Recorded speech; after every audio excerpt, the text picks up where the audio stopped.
a gardener, and a realtor who grew up in Jamaica. And so we want to welcome him to the stage, Albert Robb.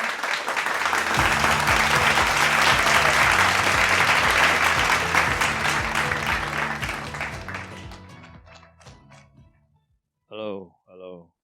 Thank you all for coming.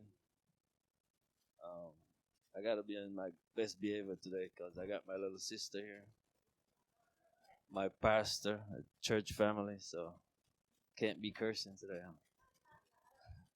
So today is about eyes and vision. See my shirt? A lot of eyes and a lot of vision. My vision is no kid should be hungry. And the reason why I said that, I grew up in Jamaica on a farm. We had cows, goats, chickens. We never have a problem with food. There was always food around. So, came to America, and over the years, get to realize that there's people hungry.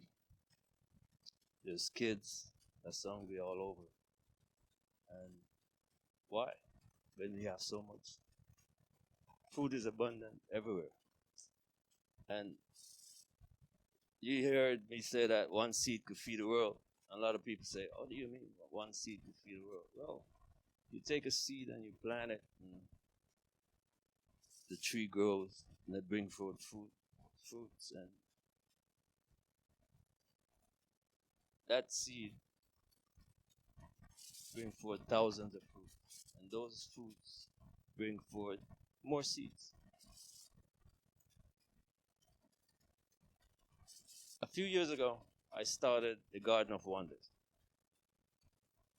A friend of mine, she was leaving her condo and she had some stuff that she had planted, and she said, "I want you to come and get it, because if I leave it, they're going to destroy it. You know what it is, and you could do better with it." So I take it to my garden, plant it, and it starts to produce. And I was like, "Whoa, it's too much for me." So I decided I want to give it away. So I get up every day and I give my neighbors, take it to work, give my coworkers. And I was like, wow, if I could do this, and if I could show people how to do it and teach them how to do it, if they do the same, we'll have more abundance.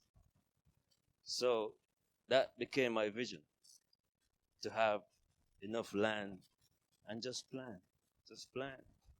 I wake up every day and I plant a seed, and we have a program where kids come. We have an exchange student program. So kids come from all over the world, and they come to the house, and a lot of the kids don't know where the food comes from.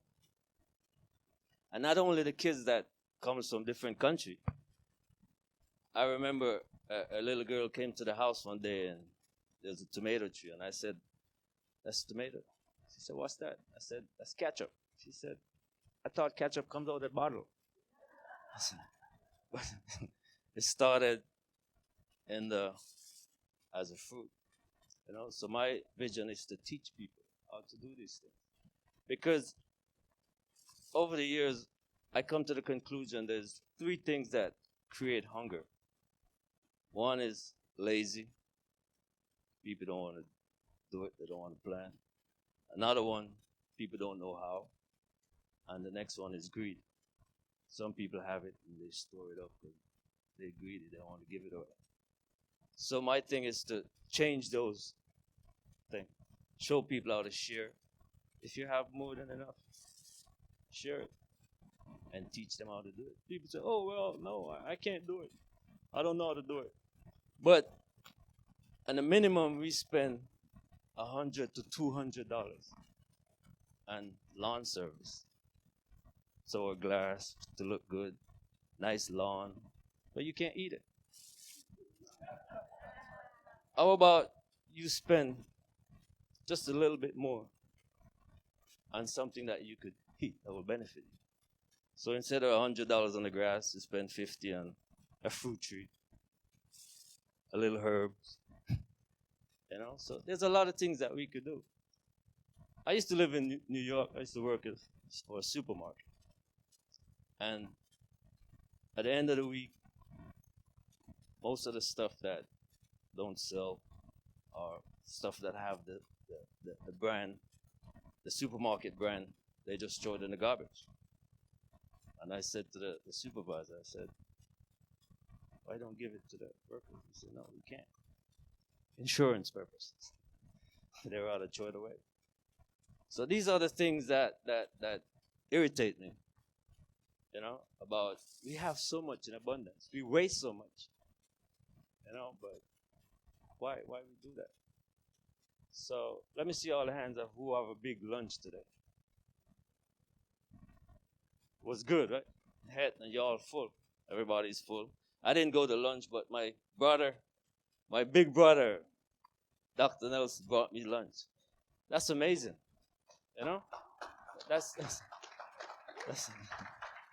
That is amazing. So today is the day of close your eyes and do stuff. So I'm gonna change.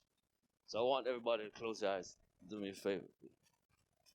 And when you open it, I'm gonna be in a different costume. But you close your eyes and I want you to think. We just have a beautiful lunch. It was nice. We ate what we want to eat. And you're full. But at this moment, there's a kid somewhere in the world that didn't have any breakfast, didn't have any dinner last night, don't know if they're going to have one tonight. And that kid could be in Congo, in Nigeria, or that kid could be down the street right here in Fort Lauderdale. Is somebody's grandson or granddaughter, somebody's child, but they don't have nothing to eat. And I don't know if you know, but when you don't have anything to eat and you're getting hungry, there's a thing that your brain tells you to swallow. So you're going to swallow. Just satisfy the stomach. But after a period of time, there's no saliva. There's nothing for you to do. There's nothing to swallow. And it starts to hurt. You start to cry. So there's a kid right now that's crying. There's a mom don't know what to do. What to give that kid? And we face this all over the world, even here in the United States. And it's sad. But we could do something.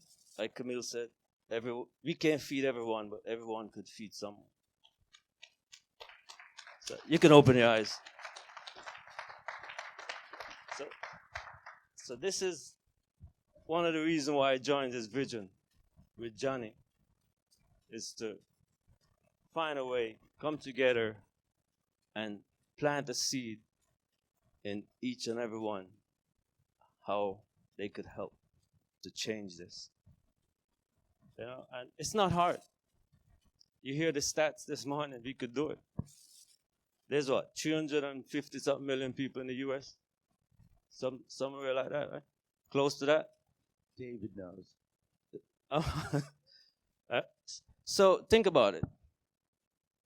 If 100 of those 300 million donate $1, what we have? $100 million. Why can't we do that? How many people can we feed with that? How many kids can we feed? Simple. So that's my vision, and that's what I want to share. Is to teach people how to take care of each other and love each other. Know you, like Camille said, know your neighbor. Smile. Say hi. How are you feeling today? Are you okay? And your kids go to school.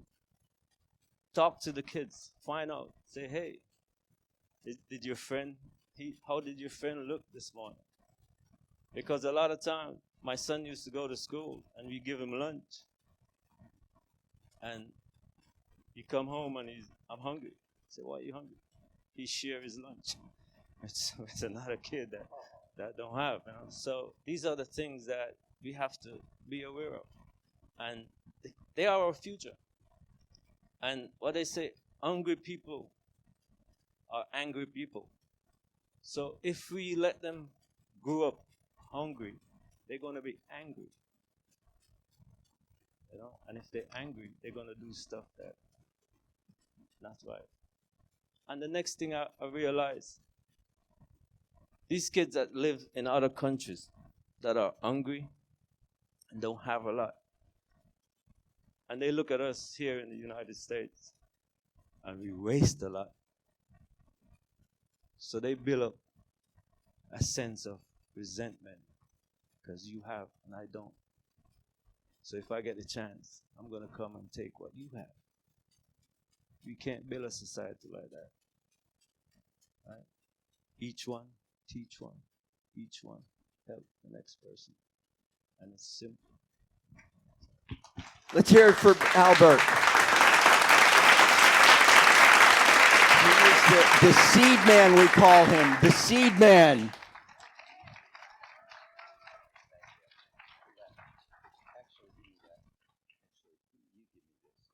And I'm going to give it back to you, Albert. We have the Vision Gold Medal. You taught us that one seed can feed the world. In your brief, humble speech, your humble presence, your godlike humility, your love for that magnificent light of a wife you are the one that put us together. You are the one that had the vision.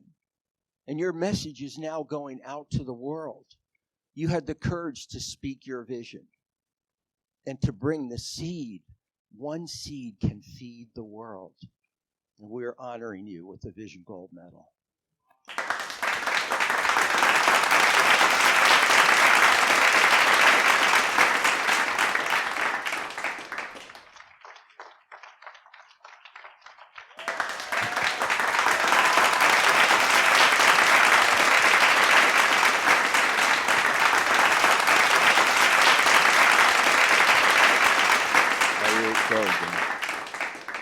Popcorn Johnny. So my message is for each and every one to be that seed. See, we don't not only plant seed in the ground, but we plant seed in each other, in our kids. And we got to nurture it. It's like I plant a seed in the ground and I got to nurture it. I got to keep the weeds away.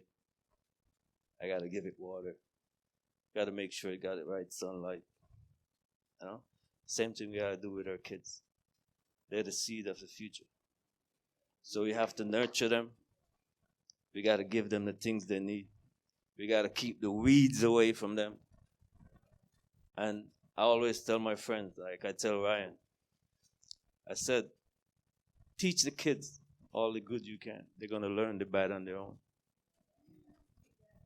And one of the things now, there's so much bad that surrounds them that it's incredible. They can't get a driver's license until they reach certain age. And our life is stages. Everything we do is in stages. So kids, they grow in stages. They're toddler, teenager, preteen, or adult. And they're supposed to learn in stages. There's certain things that supposed to offer to them. There's certain things that they were supposed to allowed to do in stages. Certain information they're supposed to get at certain stages. Like they can't get a driver's license until they reach certain age. But we give them a cell phone that is packed with information that their brain is not ready for. So we have to find a way to sift through or control some of those information that's going through these kids. I hear a thing yesterday that blew my mind. And she said it was a 6-year-old that committed suicide. You got to think about it. How do a 6-year-old know how to commit suicide? So these are the things that we face. with the seeds of our future. We have to protect them. We have to keep the weeds away. Thank you, brother. No weeds allowed in this room. No weeds. This is fertile soil. This is fertile soil.